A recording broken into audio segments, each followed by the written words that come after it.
So, do you think 3D printing has a place in the aquarium hobby? I do. And I'll just go through some of the parts that I have on my tank that are 3D printed.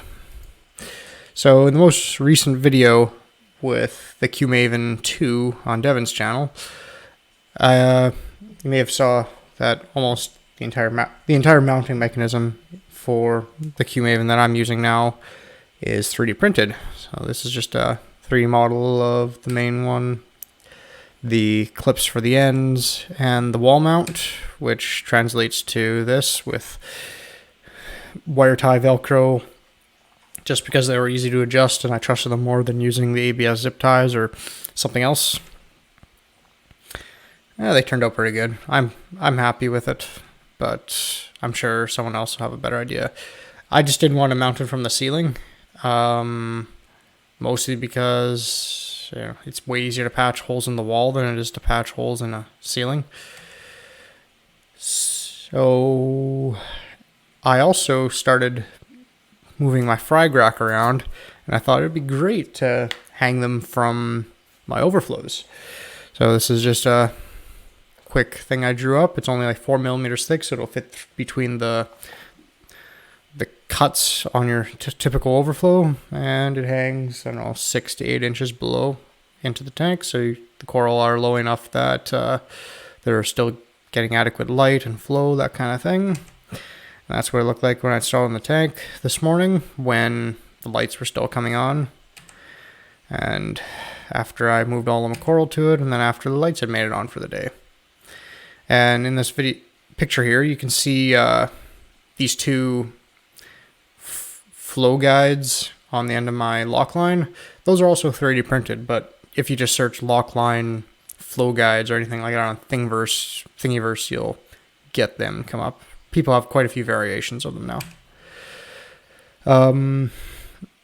I also have my auto top off, which is almost entirely 3D printed, and Devin featured it on his smaller tank in a previous video, at least the pump side of it. This one is an upgraded version that has 2 sensors for detecting whether or not the water level is dropped, and an emergency float valve mount, so that if either of those ever screw up, it'll take care of things for me. And that's just what it looks like installed on my sump. Little ball so that it doesn't, And this is the new version of my auto top off pump mount that goes into the top of my reservoir, like this. And a little hole so that when the hose inevitably starts cracking, it doesn't start leaking water onto the floor or anything. It just goes right back into the tank.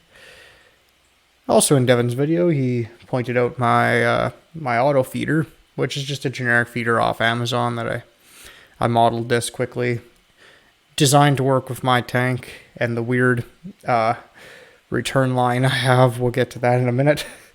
I would like to adjust this so that it's a little bit more generic, that more people could use it, but I'd like to see how a lot of people have their lids set up, so maybe this could be adjusted to be more generic. It'd be nice.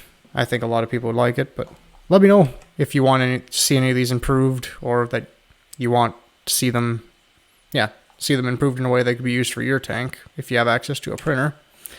And that's just what it looks like mounted at the top with zip ties, a lot of zip ties. If you can see this overflow, my return pump here, it's kind of just a piece of ABS in a big U shape with you'll see a piece of lock line on the end of it. I bought that from reefsupplies.ca back when I first set up this tank, like 3 years ago almost, and it's just like, there's a lot of weird things that came from that. Like, how am I supposed to mount it to the back of my tank where it's not just flying in the wind? So I designed this so it actually clips to the back, to the trim around the tank, that kind of thing. It actually clips onto the trim. You can't see it in this picture, but the black trim. The thing that I found really weird about it didn't actually have the standard lock line size. It was like 15% off the 1 inch or the 3/4 inch size. So I actually 3D printed an extra, modeled and 3D printed an extra adapter for that. But I don't know. I didn't didn't seem like anyone else had that problem at the time, so I just didn't bother posting that. On the topic of different lids, though, I was using glass for a while. I kind of like the glass, looks really clean, but at the same time it ends up with reflection, which I didn't end up liking. But made these little clips, just go on a regular pane of glass. Won't fall into your tank, won't do anything like that. So it's, I don't know, I liked it. I had a really hard time finding 1 inch or 1¼ inch, I can't remember what size it was, filters for my overflow and stuff like that. So I 3D printed these, and this is what they look like when they're installed. Another auto top off. This was on my Nano when I first started. It we'll get to that in a second, but it essentially relied on a glass container with 2 acrylic tubes. This one is really small, and this is really, really wide, like small hole, big hole, cut at an angle to try to break surface tension as best as possible. Siliconed into the lid of this glass jar. Gets mounted on my Nano like that. Then essentially it allowed a completely electronicless and passive auto top off system that was pretty much never failed. It no moving parts, and there's no reason for it to fail other than salt buildup, but you're constantly rinsing it with RO water, so not really a problem. And I don't know, it worked amazing for me. It's really hard to find glass containers that are conducive to that kind of setup, but that was a Voss water, I think is what it was. At the time, London Drugs sold them. And in Devon's video, we mentioned this little polycarbonate sheet that I drilled a bunch of holes into just to diffuse it into my filter a little bit. Just reduces noise and a lot of salt spray that was happening even as it came over this. And I 3D print this black piece here that you see is actually a 3D printed piece of ABS, but it's just a square with a circle in the center of it, because no one seemed to make since my entire Something's Custom, I didn't want to order a plate for it, and it worked well for me. And this was the LJ scrubber I finally got set up on the tank after Devon gave me crap about it the other day. With the remote sump, a problem that I ended up having was I was really, really concerned about the amount of pressure those really thick, flexible PVC hoses were putting on the bottom of my tank, like those compression fittings that go on the bottom through the glass, right? So I 3D printed these brackets that were measured precisely to be exactly correct, and it was kind of funny because the left and right were off by like almost an inch from each other. I don't know who drilled this, but they clearly weren't even trying to make it symmetrical.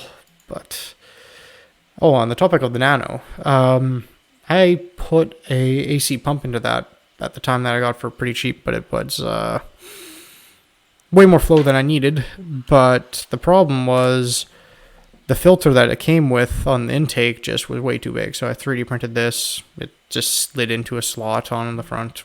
Worked great until it got clogged. I had to clean it way more often than I probably should have needed to if I could have fit the regular filter. And speaking of way too much flow, you probably saw those Jabo RW20s or something like that were on my tank in the last video.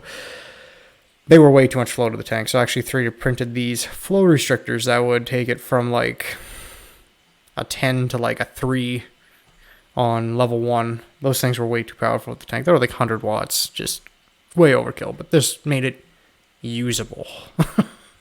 Since then, I've traded for a Nero 5, which has been... Sorry, the tank's just over that way. But it's at night now, so yeah. Otherwise, I would show it off a bit.